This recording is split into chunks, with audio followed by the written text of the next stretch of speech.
Welcome to the Open Door. Jim Hannick here with co-host Mario Ramos-Reyes. Today we explore not one, but two interrelated crises in higher education.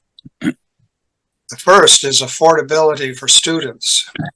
The second is federal interference in colleges and universities.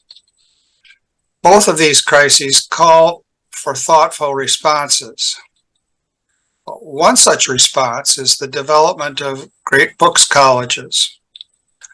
Our special guest today is Thomas M. Ward, a professor of philosophy at Baylor University.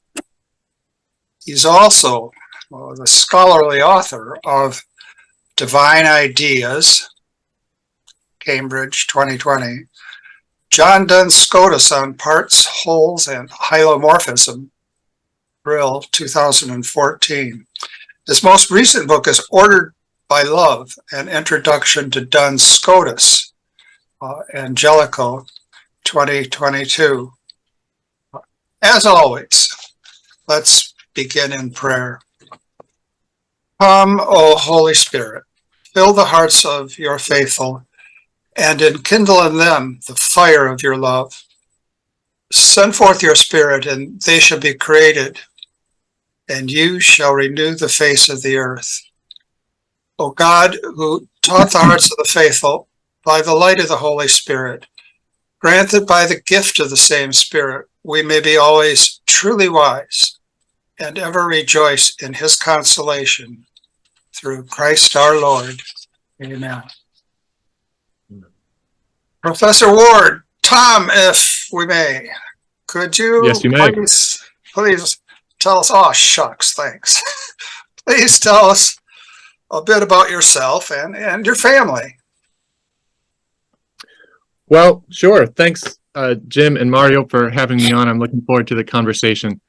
I live in Waco, Texas, which is where Baylor is, sometimes called the Jerusalem on the Brazos. How often is it called that? What's that? You said sometimes called that. How often? Just how often is it called that? Well, some of the old timers here. Okay. I think it's fading, but I'm keeping it alive. Good. Yeah. Baylor is a Baptist school. We have a lot of good Baptist and other Protestant friends here, but there are also a lot of Catholics. I think Catholics actually make up the second largest religious affiliation among students at Baylor, which is a little bit misleading because they so many Baptists think of themselves as non-denominational. So when you fill out the form and tick non-denominational, many of those are actually Baptists or Baptist adjacent, but a lot of Catholics, good community here. My wife and I have 5 kids. We live just up the road. Jim, are you still in Inglewood, Jim? Is that? You better believe it. Yeah. All the good comes from Inglewood. We have 2 NFL teams, and people call us Concussion City. Yeah, concussion on the football field and often on the freeways. Yes. So I, as you know, Jim, I was in Los Angeles for a few years trying to raise a young family, and as an assistant professor of philosophy at Loyola Marymount, and I have lots of good things to say about the philosophy department there, but I could not stick it out in LA. It was it felt impossible to both have a family, spend the time that I wanted to spend with my kids, and also to do well at my job with all of that freeway commuting. So we left town. We're refugees here in Texas, and we now have 5 kids. We had 3 when we moved away. We have 1 on the way. Congratulations. Right now. Thank you. 3 girls and 2 boys, and 1 not to be determined, but to be discovered by us. TBA, as they say in the catalogs. TBA. Genderless. Yeah. yeah, I guess I won't say anything about that, but you know what I think about all that stuff. One of our guests, I have to say this, Tom, one of our guests is morally opposed to dentures. So we know what you have to say about that stuff, but I personally hope it doesn't extend to dentures. Yeah. You know, when I bring up problems related to transhumanism and human enhancement in class, which I don't do very often, but sometimes I do, and invariably a question, which is I think a really good question, you know, well, if chips in our brains are impermissible, why exactly is it okay to wear glasses? After all, that's a good question. That's a really good question. Yeah. I think, you know, we can only give any sort of sensible answer to that question if we have some idea of human nature as providing something like a norm of human life, and then understand various impairments, say lack of good eyesight or teeth issues, as being impaired relative. What's that, Tom? So I do think we can have a principled answer here, but only if we basically are essentialists about human beings, and getting the students to be excited about that idea is where the challenge is. Anyway, you were asking me about my life here in Waco and Baylor. So I'm in the classroom. I teach a lot of history of philosophy, but also a course for intro to philosophy students, usually freshmen, on C.S. Lewis and other authors in his circle. His book, The Abolition of Man, is almost always on the reading list for that course whenever I teach it. Just finished reading it in class. And to be at a place like Baylor where I can teach the Inklings to students, many of whom are genuinely eager to learn more, it's a real privilege. So Baylor's not a perfect place, but it's pretty good relative to the state of things in the broader educational world. One of your shorter term predecessors at LMU, a university founded on a bluff and maintained on that same premise, Gary Marr, the logician, is in his 70th year of his age, teaching a course in philosophy of religion at SUNY at Stony Brook. Mm-hmm. And he invited me to hold forth on the fabled Lewis Anscombe debate. And maybe you touch that island as well. But now here, Mario, it's already clear that Tom has a checkered career. I wonder if you might want to pursue him on where these squares are located. Well, my obvious question is, what led you to philosophy?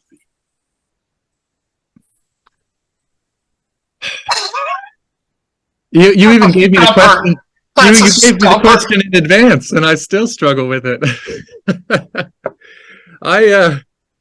There were two things for me. One was that as a teenager, I was religiously a very serious young person, and was interested in pursuing some form of Christian ministry. Then I was a Protestant evangelical, and so I thought that I'd go to college to study the Bible and theology and prepare for ordained ministry. So in that sense, to be theologically interested puts you already adjacent to philosophy. But then there was this other thing, which is that in all my classes in high school, of course, as a student at a public high school, we didn't receive any training in philosophy. We only received philosophical dogma from our teachers, who probably didn't even realize they were doing philosophy or had a philosophy. But when I would take science courses and learn that I was supposedly just a bunch of atoms, or just a bunch of chemicals, or just a bunch of hormones, I thought, really?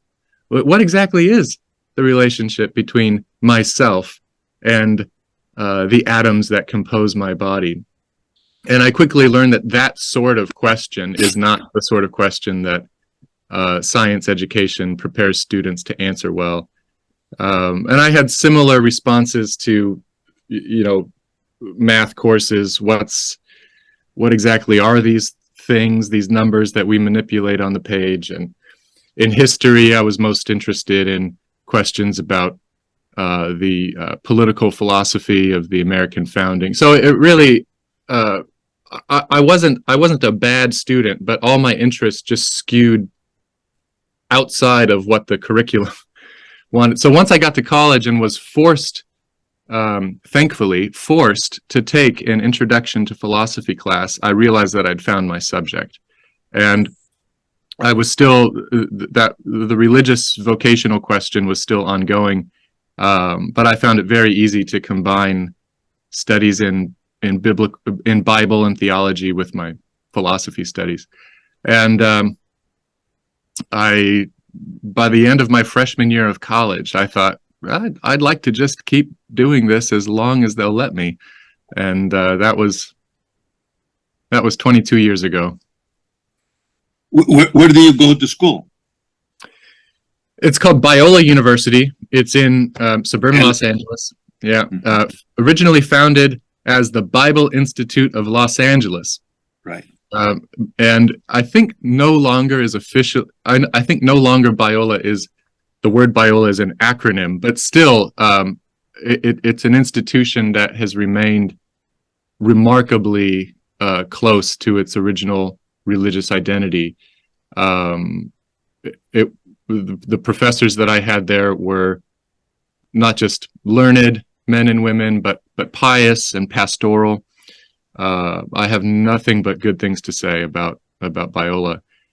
And then I went to Oxford University for a 2-year degree in theology.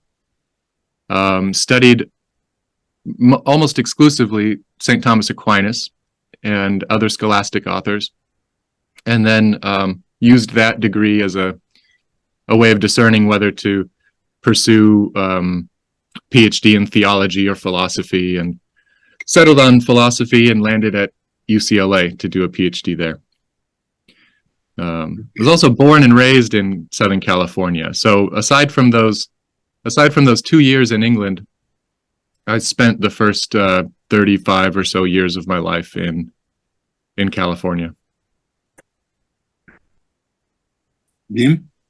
Well, let's cut to the chase here. Yeah. Why is higher education so blasted expensive? I remember our erstwhile quondam employer, Loyola Marymount University, room, board, and tuition. Back in the day, it was $56,000. 5 years ago, 6 years ago, I wonder what it is today. Why is it so expensive? Yeah, let's make this a conversation, because I don't think I know all the answers. But as far as tuition goes, Baylor and many other similar schools are now in the. I think the MSRP is something like 70, 75 per year. What's MSRP? Really, not everybody knows what that one stands for. Yeah, I'm actually not sure what it stands for, but it's the thing that goes before the price on a window sticker of a car. Before you get any of the dealers' discounts, it's the full asking price. MSP, multiple suckers pay. Yeah. Well, I don't know what the R stands for. I guess they really pay. Yes. But look, I think so. I think of two main reasons. One is that colleges and universities have are sort of like, many of them anyway, the most expensive ones are like towns or cities that have a school attached to them. I mean, it really is all inclusive. The fitness centers often get made fun of. You know, Baylor has this fun but ridiculous student fitness center with a huge swimming pool and a lazy river and a water slide and the highest indoor rock climbing wall in all of Texas. It might even vie for the tallest in the country. Wow. So you have resort-like amenities, and you know, resorts are luxurious, and luxurious things are expensive. So that's one thing. But then, aside from resort-like amenities, more and more universities have added the sort of services that you would expect a town or a city to provide. You know, the town in which the college is located would have things like doctors and nurses and cafes and so on and so forth. And the university now has it provides all of these social services to students and medical services. So not only do we have, you know, a nurse on campus who can give you some Tylenol or offer first aid, but we have a medical staff, we have mental health professionals, students can avail themselves of counseling, and I understand that these decisions on colleges' parts are motivated by a kind of crisis in mental health among college students. But the broader point is that as the mission of the university expands from education to, you know, the overall comfort and well-being of its students in every facet of life, then that just costs a lot. Now, why have universities become so bloated in that way? And I think that's best answered with this second point, which is that, you know, when the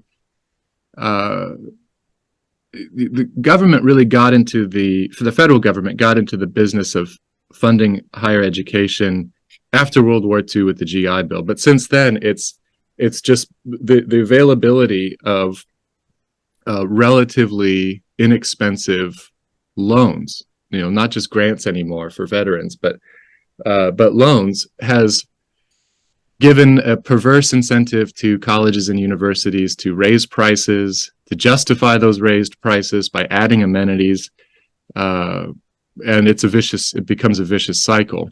And so students who feel the need to get a college degree in order to make it in society, or feel the need to get a college degree from a particular school that has a good brand or a certain amount of prestige, in order to achieve some sort of status, feel the need to spend all this money. Now, hardly any families are able to afford $75,000 a year for 4 years, sometimes 5 or 6. And so they fund it, and then they're tethered to their debt forever, unless the government steps in and just declares Jubilee or whatever has recently happened. What do you think about President Biden's initiative in this regard? Pros, cons? The only pro, I mean, look, I'm opposed to it. So the pro would be that it does relieve some sort of burden for people who are already in debt. And I have to say, you know, I myself will benefit, it looks like, from this program. I'm not going to refuse it. I hope I have principled reasons for that. It's something like the government already already takes a lot. So it's sort of. And if we don't like those principles, you've got other ones. Yeah, I'll find others if you push me too hard. But anyway, so I will benefit from it. So I just want to make that clear. But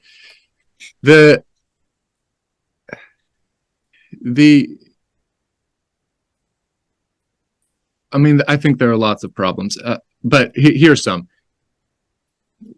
The way in which it is, at least at this point, applicable only to people who currently have debt, not to people who have paid off debt, not to people who are about to take on more debt when they pay for next year's tuition, but just current debtors who have federal student loans.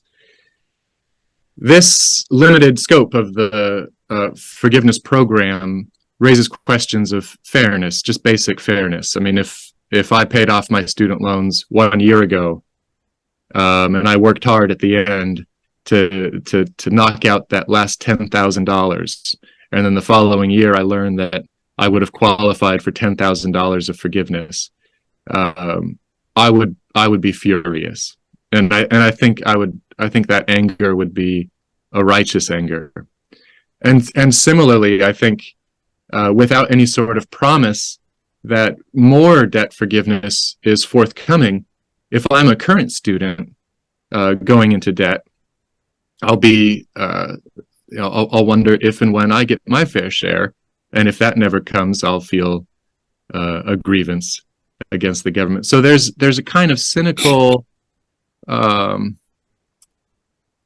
playing to the crowd right now about the program that I think is really short-sighted, unless it's just the first step in what I'm assuming many hope will become a full government takeover of educational funding and financing, which will have problems of its own. Another problem is the way in which it targets, weirdly, those people who have college degrees, or at least who have been to college, and so by society's own standards have entered the world which is supposed to give them to help them climb the rungs on the social ladder to get them status and security. So all those people who don't go to college, whether because they didn't want to or they weren't able to, they're getting no equivalent benefit from the government. So there's something just snobbish and elitist about the program. So those are some reasons. What do you two think? I have a question, but about what you said before, not about the debt, and I'm curious about your view. If the federal government began funding higher education, and all this cost is because they tried to, let's say, build the community itself, not only education. And so it seems that idea had some behind that, some, I don't know, theory of development, and so that some communities can flourish around universities. Now, to what extent that investment really help to improve the knowledge, sciences, civic virtue, civic energies in communities? In other words, can we say that effort by the government, federal government, to invest became really something good for that community, or just was a waste of money? My point is that if you look at other countries where the government doesn't invest in higher education for any other reason, they have the restraint of the budget and everything else.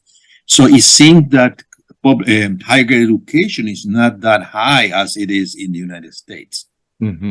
Mm-hmm. Yeah.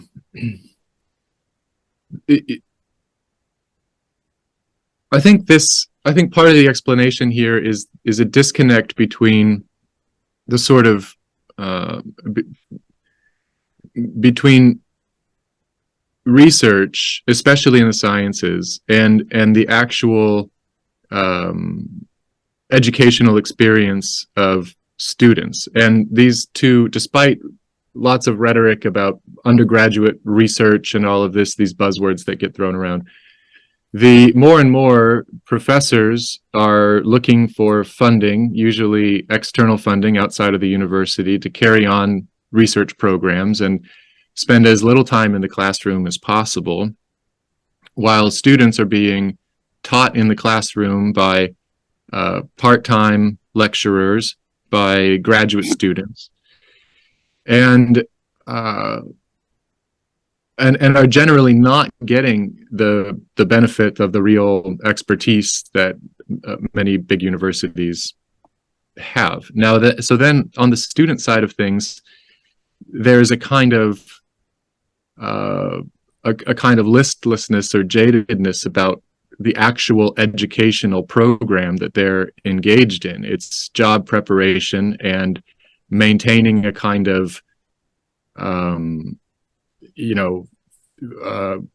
learning how to therapeutically self-care over your 4 years in college. So these, so the community, the amenity-driven community model of the university is not, as far as I can tell, at least the places that I've been involved with, it's not designed to foster civic virtue or anything like that.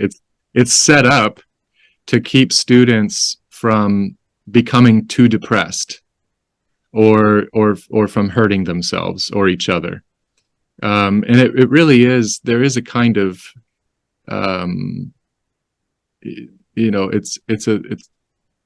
it's a sort of therapy. Students are given 4 years of therapy, especially on the student life of things, the residential halls, the brochures about seeking help if you're feeling sad and all of this. And I'm not denying the reality of any of these conditions that exist among college students. It's a big, complex problem. But the point is that the actual academic experience of the students takes second place to the social and therapeutic experience of the students at so many universities. And so you need the big town model of the university in order to provide that latter sort of experience.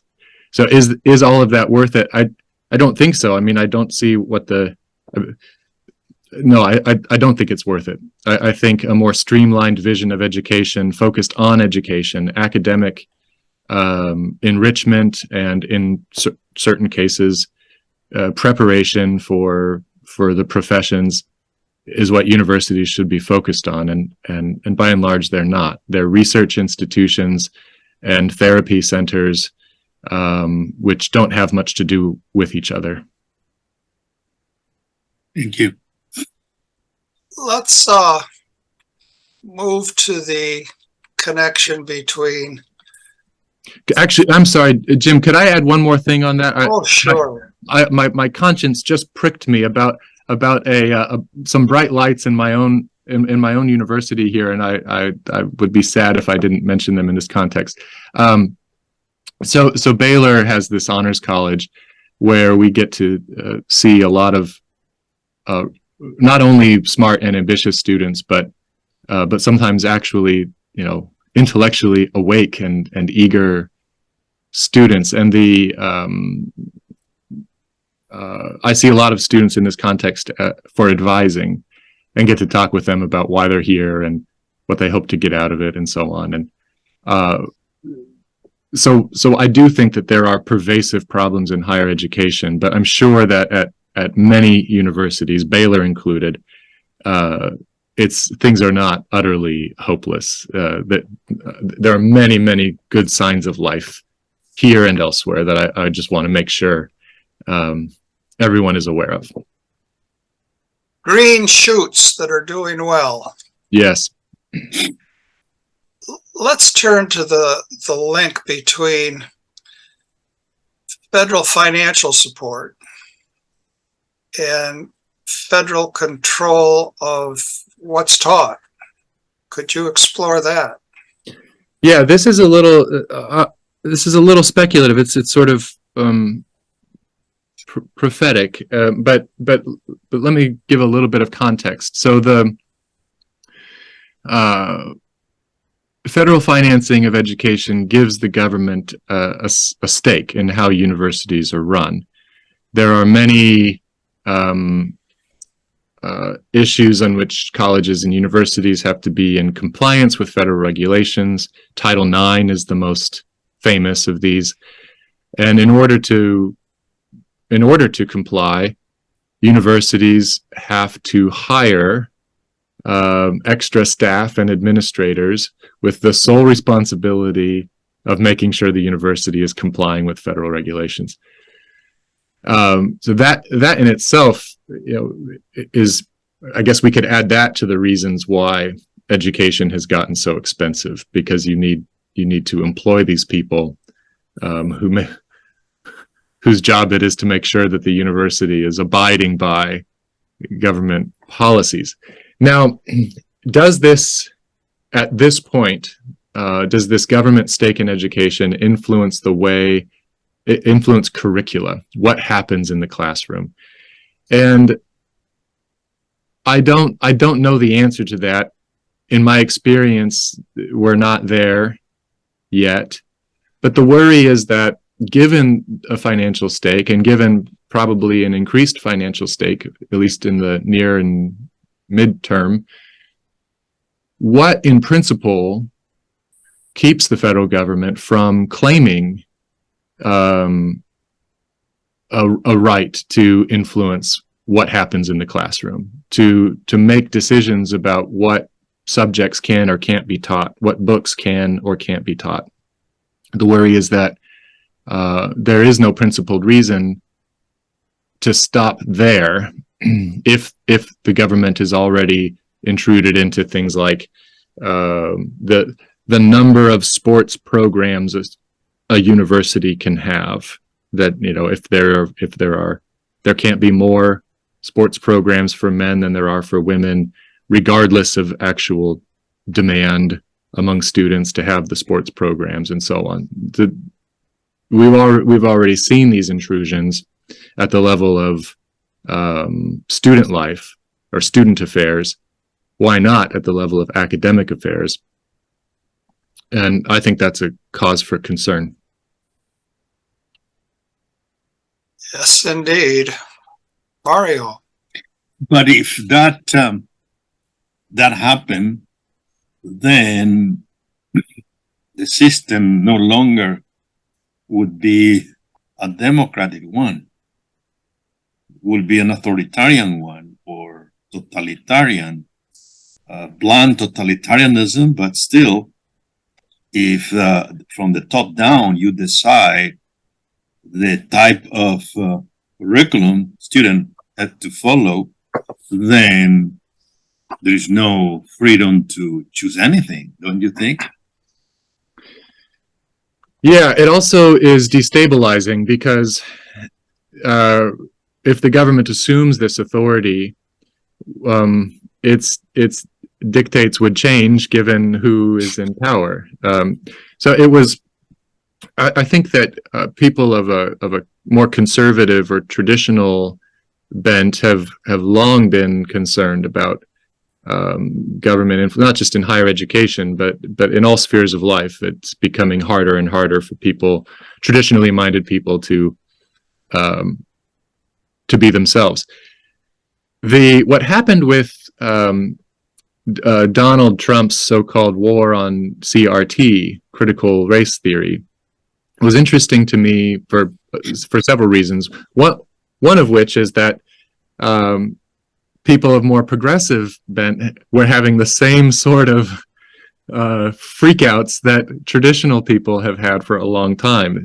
You're saying what we can do, what we can or can't do in our schools, in our classrooms. And I think one thing that reveals is that this really is should be a bipartisan concern. If a traditionalist government were in power and assumed this authority, liberals or progressives would be upset, and vice versa if there were a more progressive institution. So the authoritarianism you're talking about need not be an authoritarianism of just the left or just the right. Right. Yeah. Right. What is, you've referenced this in your written work, the Academic Freedom Alliance? Yeah, they have a website, great website, academicfreedom.org. It's a coalition of university professors who are committed to academic freedom and who come alongside individuals whose academic freedom is being impinged upon. Often this takes the form of, students complaining about something controversial said in the classroom. The most recent case that the AFA has taken up, at least that I'm aware of, is a professor of chemistry at NYU whose contract was not renewed because enough students complained about just how hard of a grader he was. And so the AFA has come and has released a statement about how evaluation of students should fall under a traditional notion of academic freedom. And so by firing this professor on those grounds, they were violating his academic freedom. And one thing that's really refreshing about the AFA in today's polarized world is that it really does draw from like all sides of the ideological spectrum. I mean, just by way of example, the two members I'm most familiar with are philosophers. There's Robert George, political theorist. Robert George at Princeton, well-known conservative, but also Brian Leiter, professor of law at the University of Chicago, who is some sort of Marxist and is just rabidly opposed to religious ideas, thinks any sort of conservatives are really, I think, idiots, like intellectually inferior, and yet is committed to this principle of academic freedom and wants to give people who have university positions, even if he disagrees with them, the ability to pursue their intellectual projects freely. And so somehow this organization has brought together all these people who are committed to this common cause. And I think it's a really good thing. Now, I should say I'm not a member, but I'm still supportive of their work. I have another question. We were talking about the government interference or possible interference in academic affairs. What about the corporate world, which is pushing very hard about engineering, math, technology, and they are funding the university and also somehow the government itself, so that you have a curriculum and perhaps you are changing the curriculum, getting rid of humanities subject matters, not because the government is pushing you, rather than it's just the market, it forces, and so you are shrinking all your humanities, philosophy, Western Civ program, because the culture is requiring, demanding different knowledge. And how then a university or school can deal with that forces which are powerful?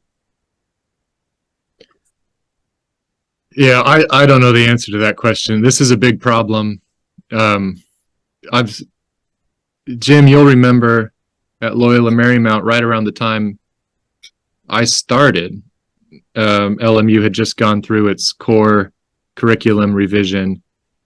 hollowing things out, moving to a so-called interdisciplinary model where, where once you needed a math class, now you could take anything that a committee could somehow shoehorn into counting as formal reasoning or something like that. So not only are humanities courses being eliminated, like the requirements for a degree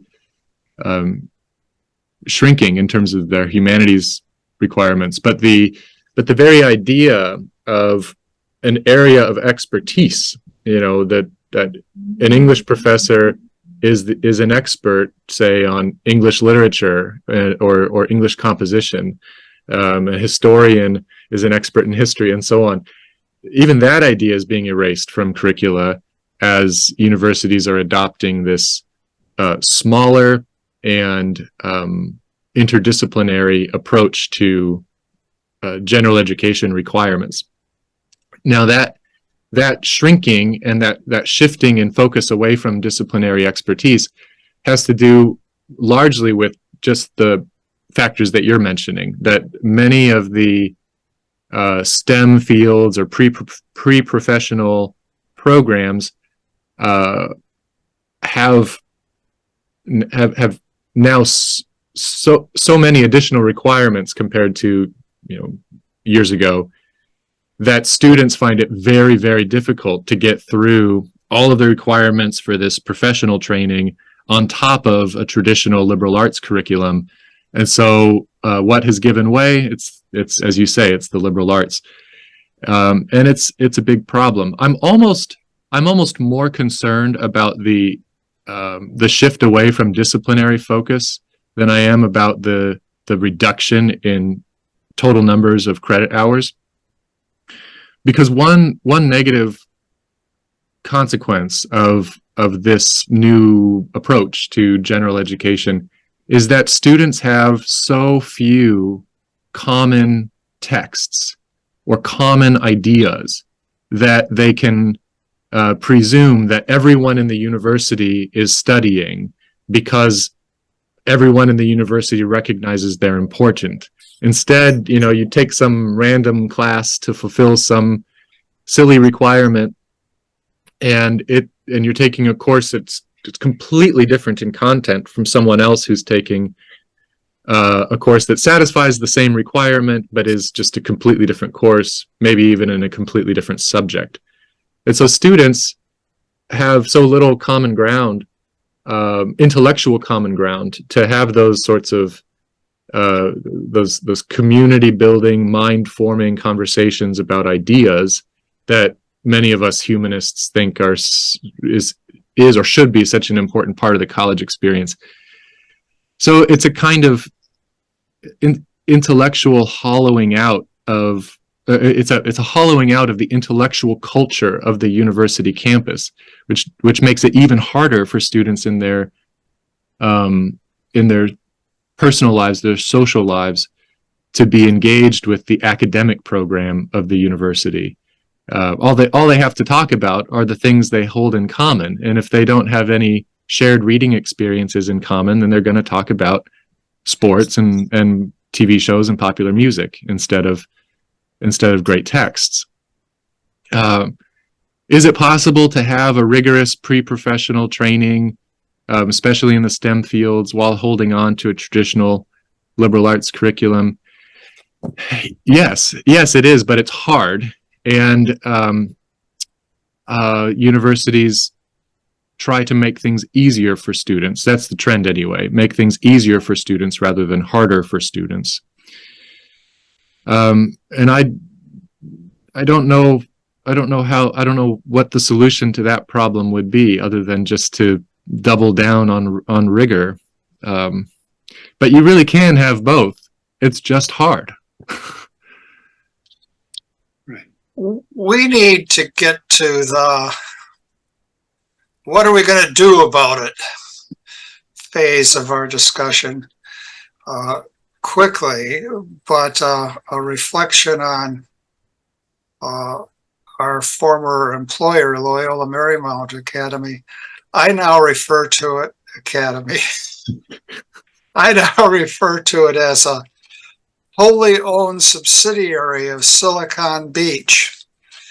And one thing that's visible to the students there is Silicon Beach, the spread of the whole computer thing, led by the gaming dimension of it all. Of course, in the past, it wasn't so acute, I suspect, but in the past, the university was overshadowed entirely by Hollywood and the connections with Hollywood.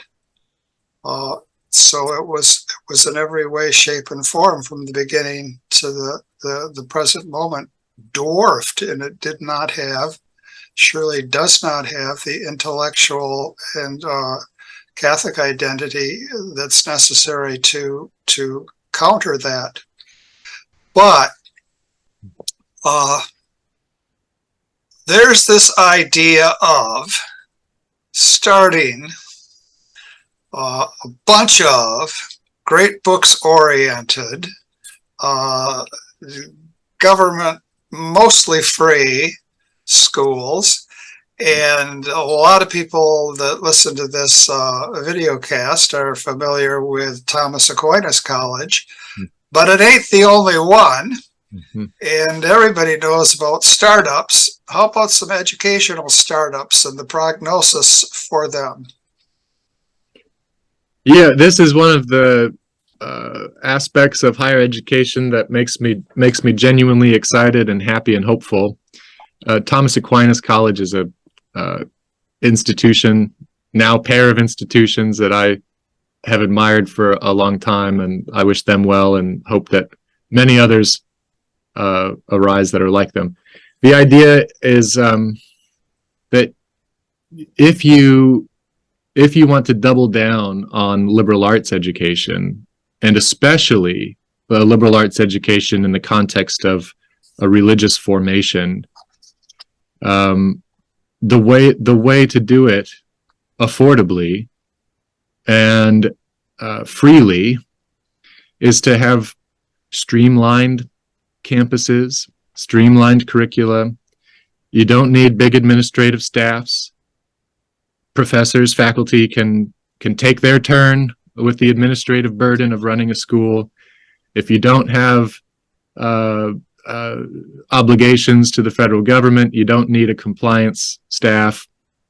If you opt out of the sports entertainment industry, you don't need an athletic director and everything that comes alongside. If you're in a beautiful place like Ojai, California, you don't need a fitness center. Just have them hike around on the trails. So there are all sorts of things colleges like TAC and others do and could do to simply make college, about learning stuff and reading stuff that's worth reading. I have a friend who is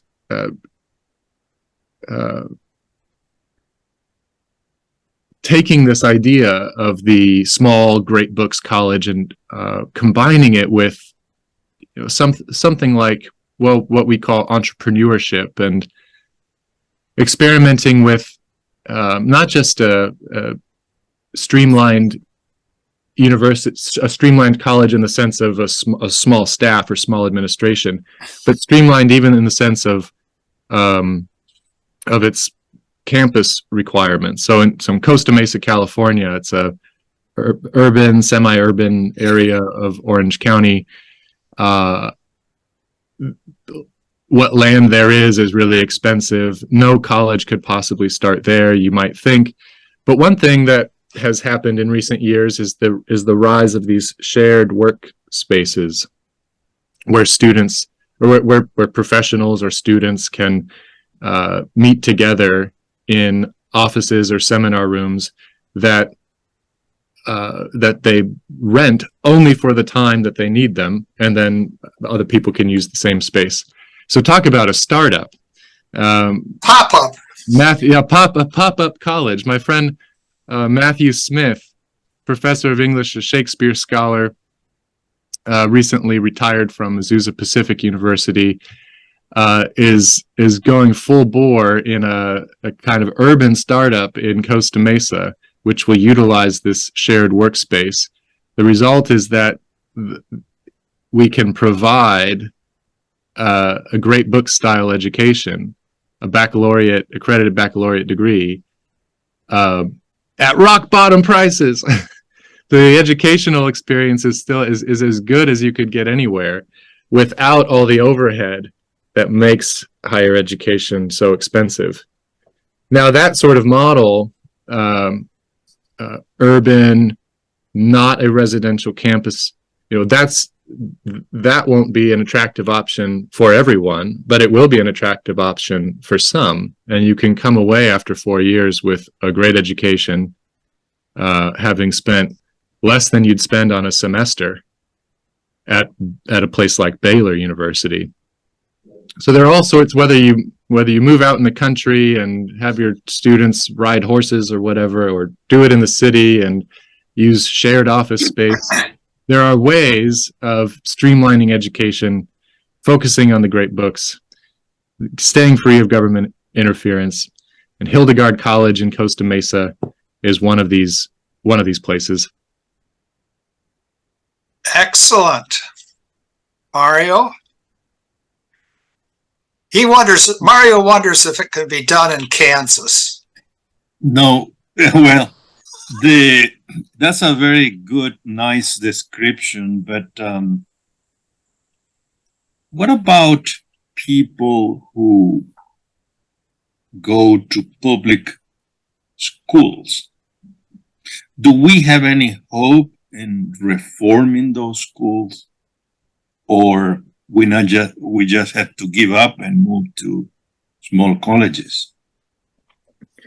I don't think that we need to give up, but I don't think that we can hope for much either. And this is what I mean. Suppose you wanted to be an engineer. Well, you could go to your local public university and get an excellent engineering education. And hopefully inoculate yourself against whatever ideology you might be exposed to and satisfying whatever random humanities courses they might still have you satisfy. Mm-hmm. But here's where a creative family could really carve out a good education on the cheap through this public option. You want to give your students, say, a solid grounding in the liberal arts and a solid religious or theological formation, and you want them to have a top-notch, let's say, engineering education.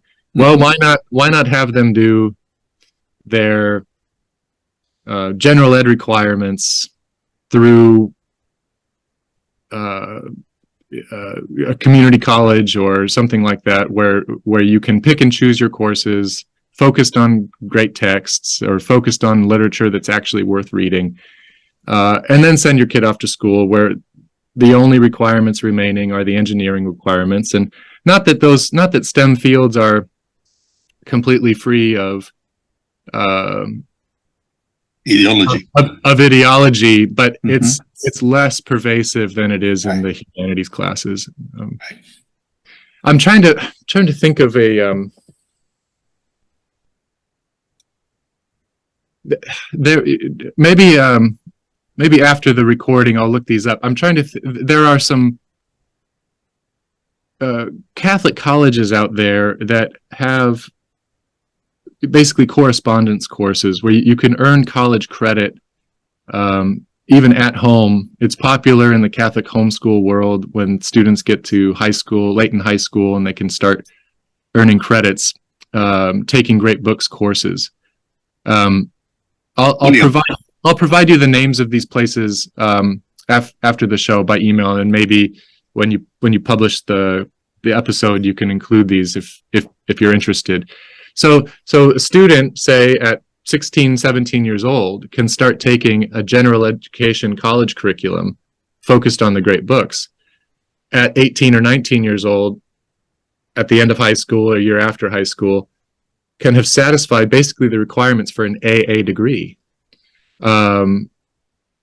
Yeah, and then go on to public state school.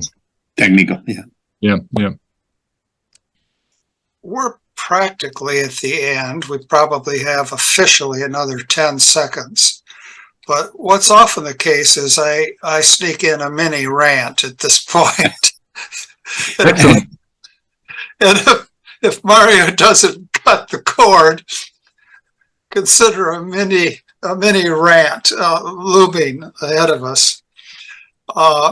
You've said on more than one occasion, Tom, that such and such is possible, but it's hard.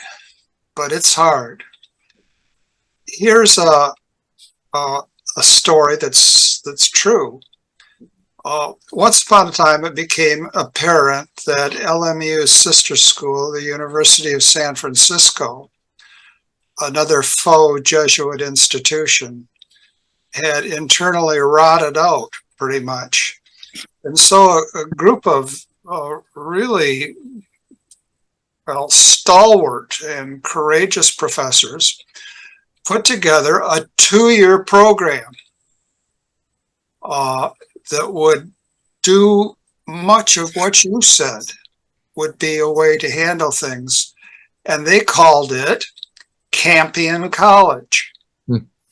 And Campion College muddled through for a few years. The trouble was money. Even then, the trouble was money. The trouble also was connecting with parents that would pay and connecting with students.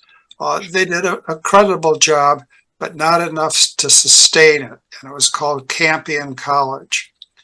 Now, here's a link to that challenging episode. Once upon a time, there was a fellow named Edmund Campion.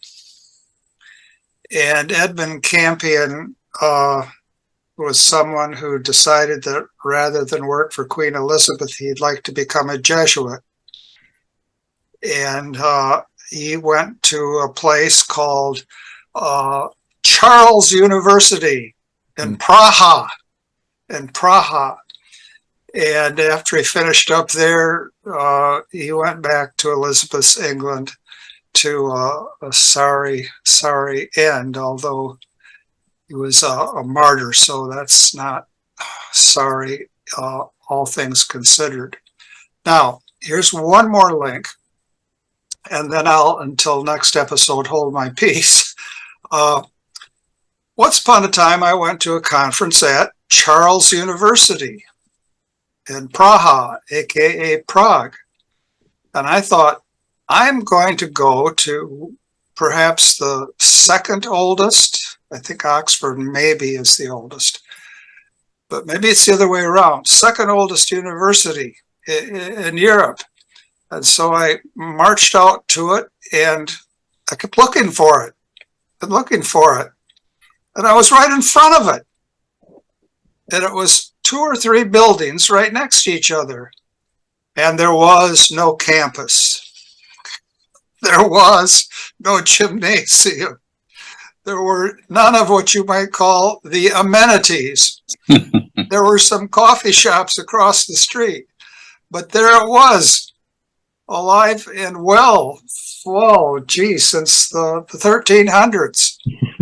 And so that can be done as well. And one of the things that comes into play here is something that you've also written about. Parents need to know what they're in for. And if they really want to pay for a country club, well, God love them. They're going to pay. They're going to pay, and that's what they're going to get.